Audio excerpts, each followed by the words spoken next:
Let's take a look at the new 900 wireless trigger, talk about some things that you ought not to do first, and then we'll go through a few things to make sure you do to utilize it to the maximum.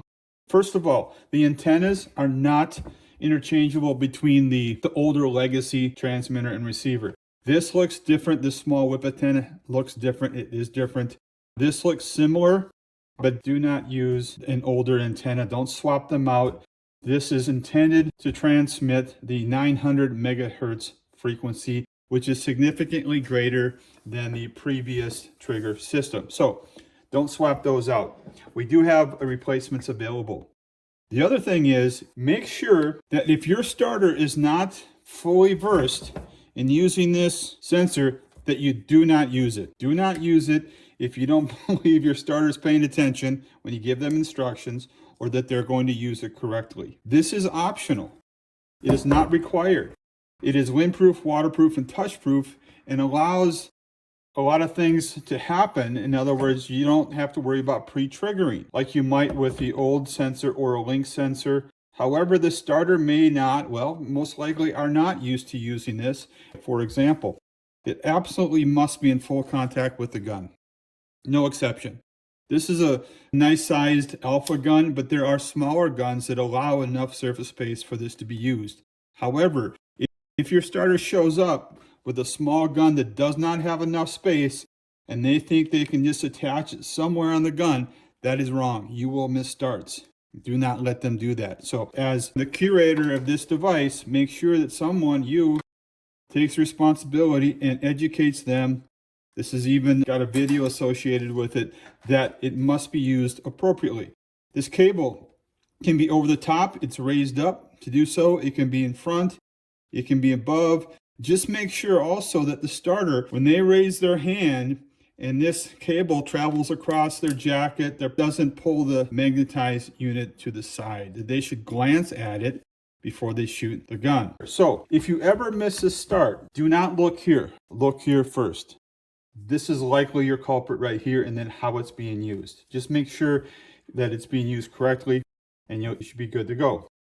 Now, let's talk about the things that you do want to do. Make sure that you're using this, not a requirement, but this green and red light tells the starter that you're not ready to go. The timer's not ready. It's green. You're now ready to shoot the gun. A great, great feature. The other feature to use is this solo testing mode is tremendous, so you don't have to have somebody watching this for a red light. You, as an operator or your timer, can walk around the facility. Forget that. Just watch this flicker.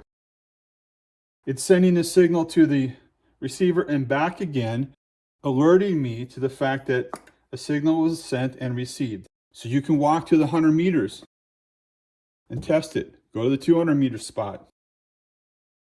Go to the 300 hurdles. Test it all around your facility. Now you can start to track meet with confidence. If you miss a start, make sure if you come back to Eagle Eye and say, hey, I missed a start on Saturday, what's the deal? The first thing we're going to ask is, how did your pre-meet testing go? So that is a requirement, no matter what system, no matter what timing manufacturer. Just being able to confirm your connectivity. It's a really easy process. There is no easier process in the timing industry than this system right here. So take advantage of that. All right, so summary, do's and don'ts on using the sensor. It is optional. If you have any issues, don't use it. But if you don't use it like you have in the past by hanging it from the gun hand and shooting the gun here, or holding it in the upright position when firing the gun, or putting it on a tripod. Do not put this on the belt and expect the gun sensor, the open port, to work without a sensor plugged in. If you decide not to use the gun sensor, just make sure this is next to the gun. Okay? So take advantage of those tips on the sensor, the testing mode, and the red and green light, and you'll have a great experience with the new Series 900 wireless trigger system from Eagle Eye. Thank you.